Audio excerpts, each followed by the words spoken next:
तारीख थी 14 अगस्त 2023, जब सबकी निगाहें चंद्रयान 3 पर टिकी हुई थी। उसी वक्त इसरो ने आदित्य L1 की कुछ फोटोज जारी की थी। चंद्रयान 3 की बेहद कामयाब सॉफ्ट लैंडिंग के बाद अब इसरो की नजर सूरज पर टिकी है और भारत की ये स्पेस एजेंसी जिसने अपना पहला रॉकेट लॉन्च पैड तक साइकिल पर कैरी किया था, अब वो सूरज पर भी अपना नाम करने की कोशिश में लगी है।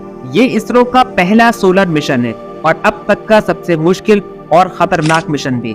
लेकिन आप सोच रहे होंगे कि सूरज के पास गर्मी इतनी ज्यादा होती है कि ना तो वहां पर कोई मेटल सलामत रह सकता है और ना ही मजबूत से मजबूत पत्थर। सूरज की गर्मी अपने करीब आने वाली हर चीज को जलाकर राख कर देती है। ऐसी हालत में हजारों नहीं बल्कि लाखों डिग्री सेल्सियस से आदित्य L1 कैसे मुकाबला करेगा और ये सैटेलाइट इतनी गर्मी में कैसे परफेक्टली काम कर पाएगी। आखिर ये भी तो आर्म से मेटल की ही बनी हुई है, तो फिर इसमें ऐसा क्या खास होगा कि ये सूरज की इतनी गर्मी से भी नहीं पिघलेगी। देखिए, हमारे सोलर सिस्टम में 8 प्लैनेट्स, 146 चांद और कई सारे कॉमेट्स और स्पेस रॉक्स मौजूद हैं। इनमें सबसे बड़ी बॉडी है हमारा सूरज। ये हमारी अर्थ से 109 गुना बड़ा सितारा है। हमारे इस येलो स्टार का वजन हमारी अर्थ से 3,33,000 गुना ज्यादा है। वही इसका एरिया 13 लाख किलोमीटर से भी ज्यादा पर फैला है। ऐसे में सूरज हमारे सोलर सिस्टम का सबसे बड़ा एनर्जी होल्डर है। वैसे हमारी अर्थ समेत दूसरे प्लेनेट तो ठोस है, इसीलिए इनको रॉकी प्लैनेट्स भी कहा जाता है। लेकिन सूरज ना तो ठोस है और ना ही लिक्विड, बल्कि ये गैस का एक बहुत बड़ा गोला है। हद से ज्यादा गर्म होने की वजह से इसकी अक्सर गैसेस प्लाज्मा बन चुकी हैं। अब चूंकि ये हमारी अर्थ से सबसे करीबी स्टार है, साथ ही साथ हमारे जिंदा रहने में भी सूरज का बहुत बड़ा हाथ है। इसीलिए इसरो अब इसके कंपोजिशन वगैरह को समझने के लिए सूरज की तरफ एक मिशन भेजने की तैयारी में है।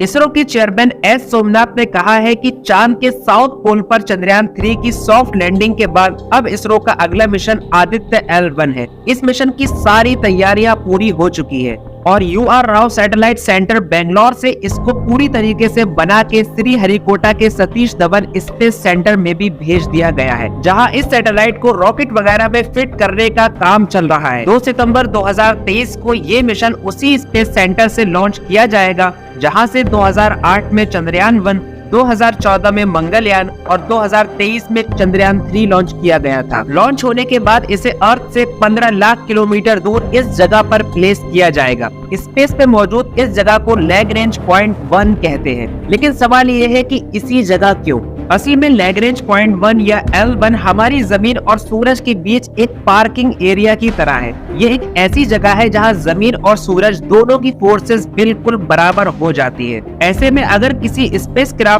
या किसी सैटेलाइट को वहां तक पहुंचा दिया जाए तो वो इस जगह पर जाकर ठहर सकता है। दूसरी बात यह कि L1 से सूरज का व्यू बिल्कुल साफ और अनइंटरप्टेड होता है। तो आदित्य L1 अगर इस जगह पहुंचने में कामयाब रहा तो वो सूरज पर 24 घंटे, 7 दिन और 12 महीने नजर रख पाएगा। लेकिन इस जगह के आसपास काफी सारे एस्ट्रॉइड्स और स्पेस रॉक्स भी हैं। इसलिए इसरो के साइंटिस्ट के लिए आदित्य L1 को यहाँ पर रोके रखना अपने आप में एक बड़ा चैलेंज होगा।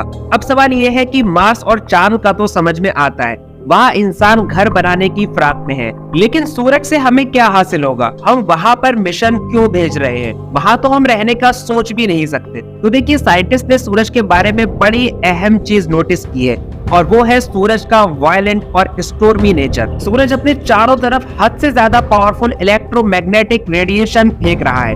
आग की लपटों की जैसे दिखने वाली ये रेडिएशन सोलर सिस्टम के किसी भी हिस्से में घंटों में पहुंच सकती है। यहाँ तक कि हमारी अर्थ तक भी इसे पहुंचने में कुछ ही घंटे लगेंगे। इस इरप्शन को सोलर फ्लैश भी कहते हैं। अब अगर ये फ्लैश हमारी अर्थ की डायरेक्शन में होता है तो इससे हमारी जमीन को अच्छा खासा नुकसान होगा। इसके अलावा ये अर्थ के चारों तरफ चक्कर काट रही 8000 से भी ज्यादा सैटेलाइट्स को पलक झपकते ही तबाह कर सकती है। अभी रिसेंटली एक छोटी सी सोलर फ्लेयर अर्थ के एटमॉस्फेयर से टकराई थी। ठीक उसी वक्त स्पेस एक्स के कुछ स्टारलिंक सैटेलाइट लॉन्च हो रहे थे। सोलर फ्लेयर्स की वजह से हुई इंटरप्शन की वजह से इन्हें सेफ एल्टीट्यूड नहीं मिल पाया और ये दोबारा अर्थ पर गिर गए। अब अगर स्ट्रॉन्ग सोलर फ्लेयर्स जमीन से टकराती है तो वो यहाँ पर खतरनाक तूफान भी ला सकती है। इसकी वजह से हमारे मोबाइल फोन नेटवर्क तक डिस्ट्रॉय हो सकते हैं और इंटरनेट समेत कई इलेक्ट्रिकल इक्विपमेंट काम करना बंद कर सकते हैं। यही नहीं, सूरज पर आए दिन खतरनाक एक्सप्लोजन्स भी होते रहते हैं। मार्च 2023 में नासा की एक ऑब्जर्वेटरी ने सूरज के साउथ पोल पर एक बड़ा काले रंग का होल डिस्कवर किया था।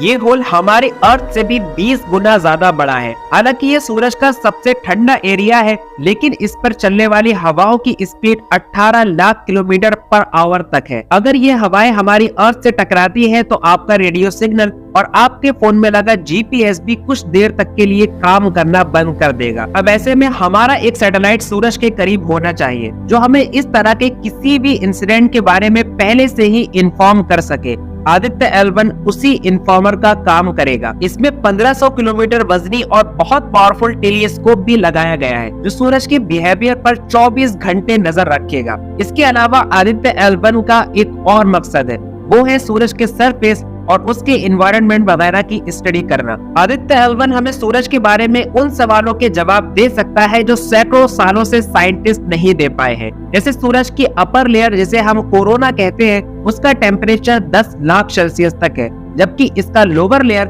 जो सूरज के अंदर है उसका टेम्परेचर सिर्फ 6500 सेल्सियस तक है। अब कायदे में तो लोअर लेयर ज्यादा गर्म होनी चाहिए, लेकिन वो नहीं है। हालांकि कई रिसर्चर्स ने इसके थ्योरेटिकल एक्सप्लेनेशन दिए हैं, लेकिन आदित्य L1 हमें इसका सटीक और प्रैक्टिकल जवाब दे सकता है। इन फ्यूचर आदित्य L1 के थ्रू इसरो हमारे सोलर सिस्टम और यूनिवर्स के बहुत से राजों से पर्दा उठाएगी, जिससे इंसान सदियों से अनसुलझी पहेलियों को सुलझा पाएगा। दूसरी बात यह कि आदित्य L1 भले से ही अर्थ से 15 लाख किलोमीटर दूर हो, लेकिन ये सूरज से फिर भी 15 करोड़ किलोमीटर दूर रहेगा। ऐसे में इसको बहुत ज्यादा हीट फेस नहीं करना पड़ेगी और इसके मेल्ट होने के चांसेस बहुत कम है। साल 1995 में यूरोपियन एजेंसी ने भी एक टेलीस्कोप L1 पर भेजा था। उस वक्त इसको बनाने में लगभग 9000 करोड़ इंडियन रुपीस का खर्च आया था। अगर इन्फ्लेशन रेट ऐड कर दिया जाए तो ये खर्चा 20,000 करोड़ से भी ऊपर का हो जाएगा, जबकि आदित्य L1 के पूरे मिशन में 368 करोड़ रुपए ही खर्च हुए हैं। चलिए अब इस वीडियो को यही खत्म करते हैं, इस उम्मीद के साथ कि वीडियो आपको पसंद आई होगी।